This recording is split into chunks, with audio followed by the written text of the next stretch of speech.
Welcome to Games From Folktales, a podcast that mixes historical research and tabletop role-playing settings. I'm your host, Timothy Ferguson. This week, the Erl King, the Treasure Seeker, and the Magician's Apprentice. This is the second episode of Poems from Goethe. Two of these will get stats eventually, and the middle one is what happens when you fumble the roll while selling your soul. Alan Mapston, in the reading that follows, pronounces Erl King in a way I'm forced to admit is correct, but sounds strange to my ear. The word he's saying is the ancestor of the modern words Earl and Jarl, which is why the leading vowel sounds partway between. The word traditionally is read as to mean Elf King, but Goethe personally is where an altered meaning enters folklore. He's the source of the idea that it refers to the black alder tree. His poem has a precise location. It's in the Saale Valley in the Rhine Tribunal.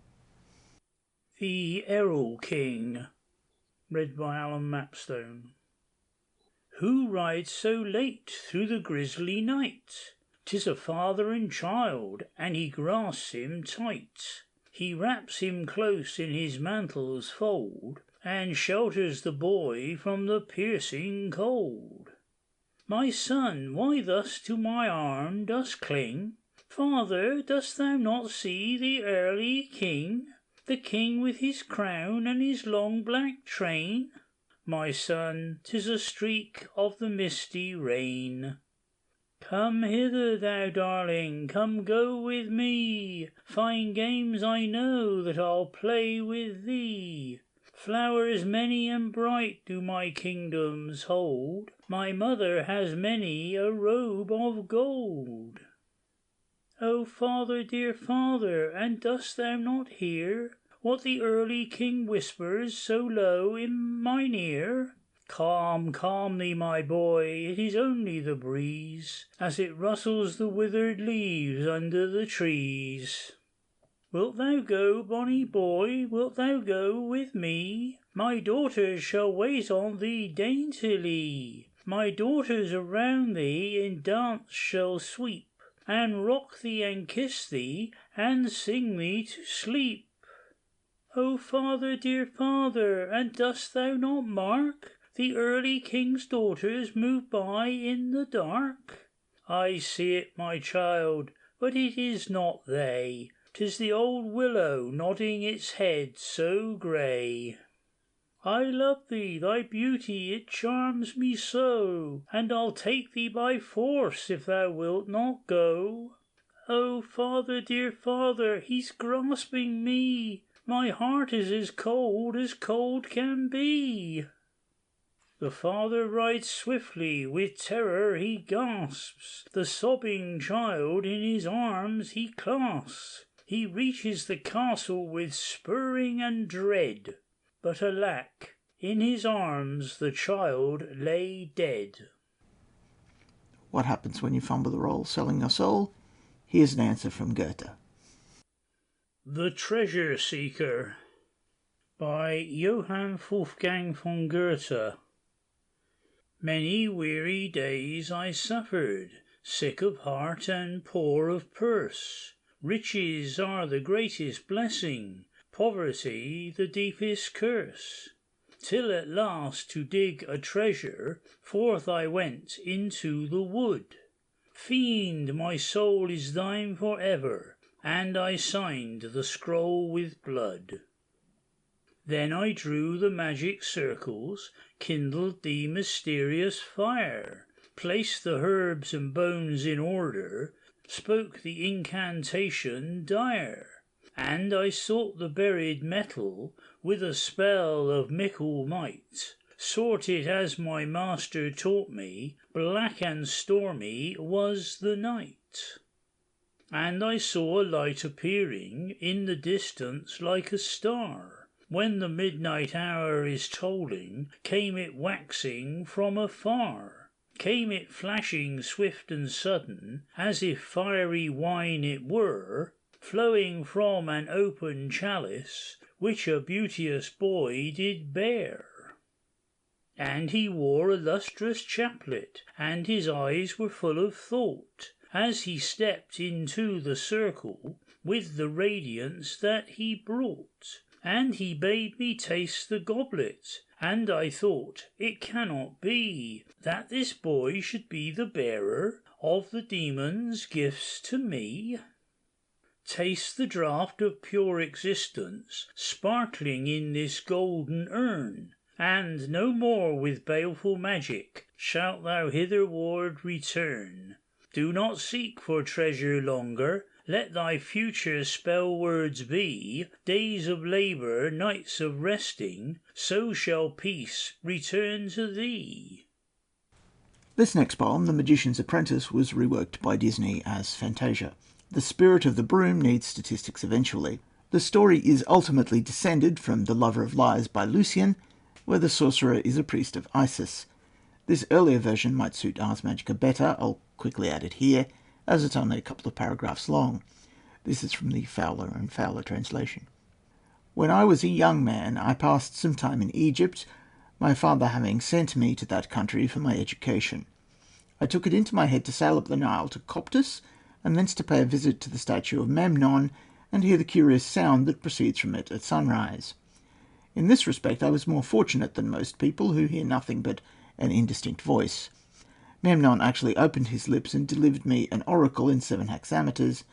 It is foreign to my present purpose, or I would quote the very lines. Well, now, one of my fellow passengers on the way up the Nile was a scribe of Memphis, an extraordinarily able man versed in all the lore of the Egyptians. He was said to have passed 23 years of his life underground in the tombs, studying occult sciences under the instruction of Isis herself. "You must mean divine Pancrates, my teacher," exclaimed Antigonus. "Tall, clean-shaven, snub nose, protruding lips, rather thin in the legs, dresses entirely in linen, has a thoughtful expression, speaks Greek with a slight accent?" Yes, it was Pancrates himself. I knew nothing about him at first, but whenever we anchored I used to see him doing most marvellous things. For instance, he would actually ride on the crocodiles' backs and swim about with the brutes, and they would fawn upon him and wag their tails, and then I realized that he was no common man. I made some advances, and by imperceptible degrees came to be on quite friendly terms with him, and was admitted to a share in his mysterious arts. The end of it was that he prevailed on me to leave all my servants behind at Memphis and accompany him alone, assuring me that we would not want for attendants. This plan we accordingly followed from that time onwards. Whenever we came to an inn, he used to take up the bar of the door, or a broom, or perhaps a pestle, dress it up in clothes, and utter a certain incantation, whereupon the thing would begin to walk about, so that everyone took it for a man. It would go off and draw water, buy and cook provisions, and make itself generally useful. When he had no further occasion for its services, there was another incantation, after which the broom was a broom once more, or the pestle a pestle. I could never get him to teach me this incantation, though it was not for want of trying, open as he was about everything else. He guarded this one secret jealously. At last one day I hid in a dark corner and overheard the magic syllables. They were 3 in number. The Egyptian gave the pestle instructions, and then it went off to the market. Well, the next day he was again busy in the market, so I took the pestle, dressed it, pronounced the 3 syllables exactly as he had done, and ordered it to be a water carrier. He brought me the pitcher full, then I said, "Stop, be water carrier no longer." But the pestle as heretofore, but the thing would take no notice of me. It went on drawing water the whole time, until at last the house was full of it. This was awkward. If Pancrates came back, he would be angry, I thought, and so indeed it turned out.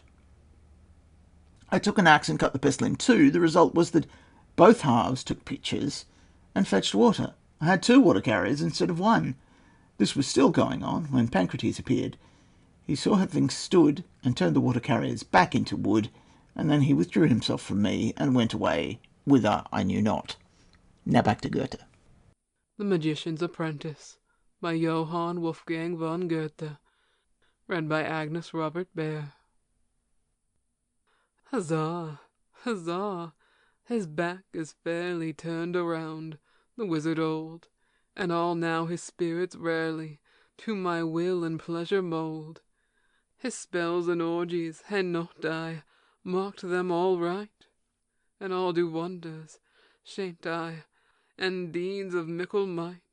Hear ye, hence your sprightly office rightly, featly showing, toil until with water clear ye fill the bath to overflowing.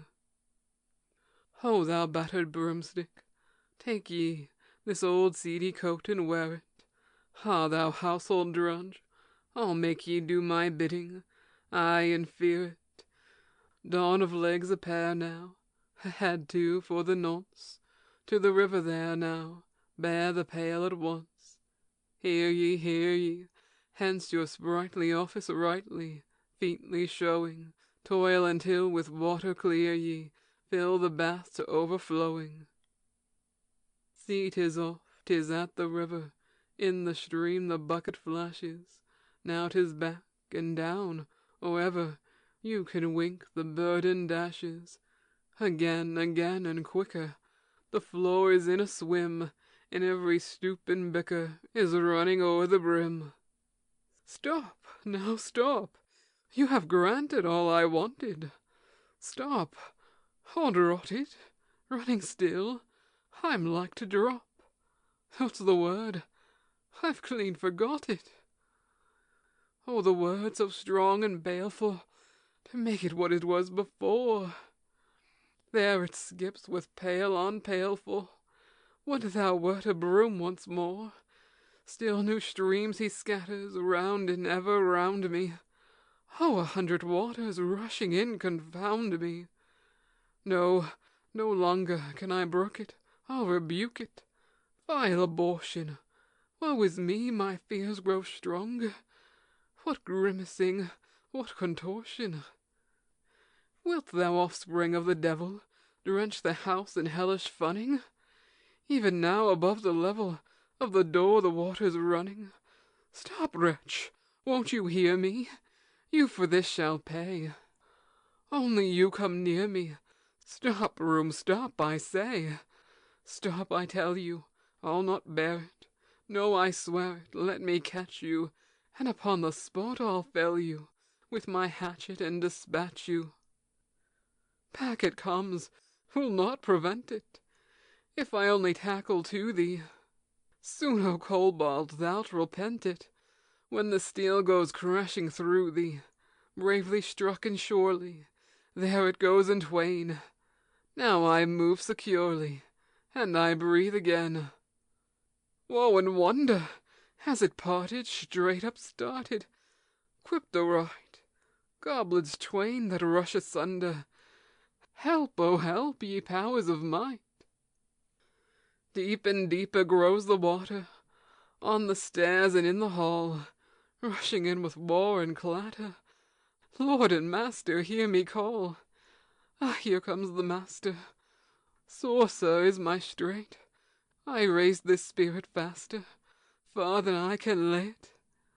Broom, avaunt thee, to thy nook there, lie thou spook there, only answer, when for my own ends I want thee, I the master necromancer.